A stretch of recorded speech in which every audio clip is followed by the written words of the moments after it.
हा नमस्कार. मी एक लघुकथा वाचन करतोय. सचिन देशपांड्यांची आहे. कोणाला माहीत असेल, सचिन देशपांडे ऐकलं असेल, वाचलं असेल, तर त्यांचं लिखाण इतकं सुंदर असतं ना की ते कथेला एकदम ट्विस्ट देतात. शेवटी छान चाललेलं असतं, एकदम धक्कादायक अंत असतो किंवा असं वाटतं की अरे बापरे, हे असं होतं का. तर तशी एक मला भावलेली त्यांची कथा आहे. याचं मी यूट्यूबवर पण अभिवाचन केलेलं आहे. ते परत करतो आता इथे. कथेचं शीर्षक आहे लाफ्टर. लाफ्टर. ते म्हणजे वय वर्ष 75. कायम आग्रह करत त्यांना, म्हणजेच वय 70 त्यांना आग्रह करायचे. ते वय 75 कायम आग्रह करत वय 70 यांना. स्वतःसोबत रोज सकाळी लाफ्टर क्लबला चालण्याचा. पण 70नी कधीच दाद दिली नाही. कधीच दाद दिली नाही. त्यांचं म्हणणं असं आहे, काय ते उगा सकाळी खोटं नाटं हा हा हु हु हु करायचं, मला नाही जमणार बाई. 75 त्यांना नेहमी समजावं, अगं तेच तर खरं कौशल्य आहे. आपल्या आयुष्यातील ताजं दुःख मनात आणायचं आणि जोरजोरात हसून तोंडावरते ते फुंकून टाकायचं. बघ तरी, अरे तुझा देवानंद म्हणतो तसं, हर फिक्र को धुएं में उडाता चला गया. सारखं आपलंच आपल्याला वाटतं की नाही. 75 पुढे म्हणत 70 फटाका आपल्या डोळ्यांना दिसतो म्हणून आपोआप कानांवर हात जातात आपले. साफ दुर्लक्ष करायचं. काय होईल, थोडं दचकू, कानात दडे बसतील, पण किती वेळ सांग ना. तर ही साली घ्यायची मानसिकताच भीतीपेक्षा वरचढ चढत असते. म्हणून मी म्हणतो की चल, मस्त दुःख आठव ताजोबालं आणि हसून घाल त्याच्या कंबड्यात लाथ. उठसूट घाबरणं सोडून दे ग. 75चं मनावर घेऊन आज खरोखरच गेल्या लाफ्टर क्लबमध्ये. खूप हसल्या. अगदी डोळ्यात पाणी येऊस्तोवर जोरात हसल्या. प्रचंड मोकळं वाटत होतं आता त्यांना. त्यांच्या मुलासुनेचं काल मध्यरात्रीच्या फ्लाईटने परदेशी परतणं आता त्यांना जातच नव्हतं. कारण एकटं पडल्याची भीतीच मुळी त्यांनी मुळासकट पळवून लावलेली. हास्यावाटे 70नी नंतर हारवालेकडे जाऊन एक हार घेतला. अजिबात घासाघीस न करता बरं का. तिने सांगितले ते पैसे दिले आणि घरी आल्या त्या. परवाच 13व्याचं कार्य आटोपलेल्या 75च्या फोटोला. दिस इज द ट्विस्ट. परवाच 13व्याचं कार्य आटोपलेल्या 75च्या फोटोला आणलेला हार दाखवला त्यांनी डोळा मारत. कारण तेही असेच ती हारवाली सांगेल त्या किमतीला हार आणत देवासाठी आणि खटके उडत दोघांमध्ये. आता फोटोतील 75च्या साक्षीने आणि जोडीनेही त्या पुन्हा हसू लागल्या. 70 पुन्हा हसू लागल्या. खूप हसल्या. अगदी जोरात हसल्या. डोळ्यातून पाणी येऊस तर हसल्या.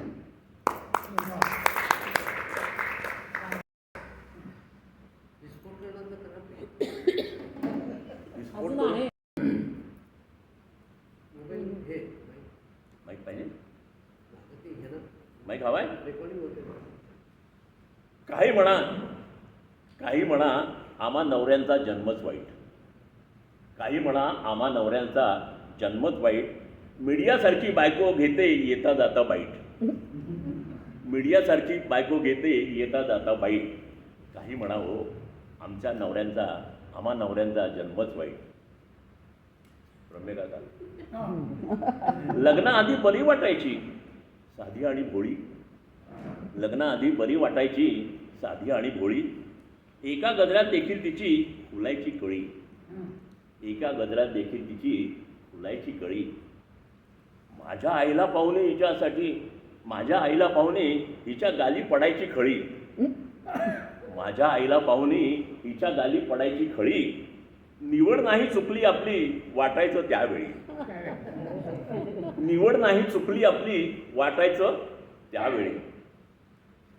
पुन्हा पुढे चित्रच बदललं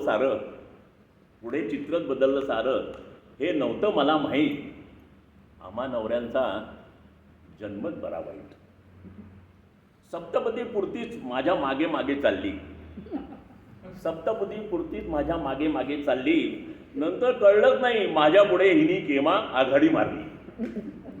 नंतर कळलंच नाही माझ्या पुढे हिनं केव्हा आघाडी मारली. 40 नंतर ही झाली खूप सोशल आणि फ्री. 40 नंतर ही झाली खूप सोशल आणि फ्री. मी ऑफिसातून येतो तरी ही नसतेच घरी. माझ्या आईशी तर पुढे कधीच वागली नाही. माझ्या आईशी तर पुढे कधीच वागली नाही बरी. हिच्या आईपासूनही धोका असतो हे नव्हतं मला माहीत. हिच्या आईपासूनही धोका असतो हे नव्हतं मला माहीत. बर्वे साहेब, आम्हा नवऱ्यांचा जन्मच वाईट. निवृत्तीनंतर वाटलं माझी दखल घ्यावी हिनी. चहा घेत दुपारी दोघांनी मस्त टाकावी रमी. पण कसलं काय हो, वर्षानुवर्ष ही जुन्या वाईनसारखी मुरली. पण कसलं काय हो, वर्षानुवर्ष ही जुन्या वाईनसारखी मुरली. आता काय कपाळ बदलणार मला तर आशाच नाही उरली. बायको म्हणजे एक अजब रसायन. हे फार उशिरा कळलं हो माहीत. हे देवा, आम्ही नवऱ्यांचा जन्मच वाईट.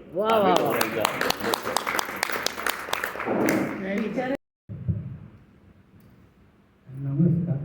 या सादरीकरणाचे स्फूर्तिदाते आपले सर्वात ज्येष्ठ ज्यांनी तरुणपणाच्या कविता ऐकवल्या ते शरद प्रभू.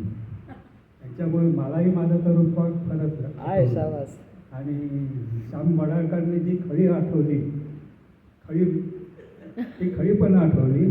आता आपल्या जीवनात आपण ज्यावेळेस तरुण होतो, साधारण आपला किशोरी वय किंवा तरुण, आपण हे कोणाला तरी उद्देशून म्हटलं असेल, झोपेच असेल. आणि माझ्या डाव्या हाताला ज्या बसलेल्या आहे त्यांनाही कोणीतरी उद्देशून कधीतरी म्हटलं असेल. आमच्या वेळी व्हॅलेंटाईन डे नव्हता, पण म्हटलं जरूर असतं. आम्ही म्हणत रात्री झोपेत म्हणत असू, ते झोपेत ऐकत देखील असतील. तर हे गाणं असं आहे, गालावर खळी डोळ्यात धुंदी, ओठावर फुले लाली गुलाबाची, कधी कुठे कसा तुला सांग भेटू, वाट पाहतो मी एका इशाराची, जाऊ नको दूर तू अशी ये समोर तू, माझा रंग तू घे, तुझा रंग मला दे, कोणताही मोसम महामस्त रंगाचा, तुझ्या सवे जीवनी आला, सुने सुने होते किती मन माझे, आज तेच वाटे दुसर मनुष्या, जगण्याची मज आता कळते मजा, नाही मी कुणाचा आहे तुझा, सांगतो मी खरे खरे, तुझ्यासाठी जीव झुरे, मन माझे थरारे, कधी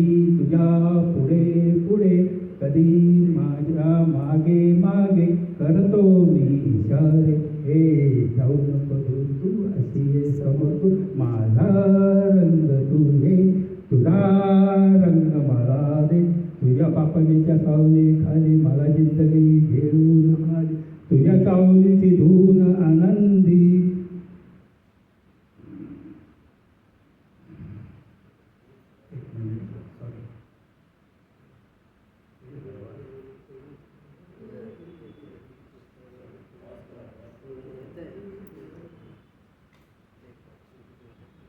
माझा रंग तू घे, तुझा रंग मला दे.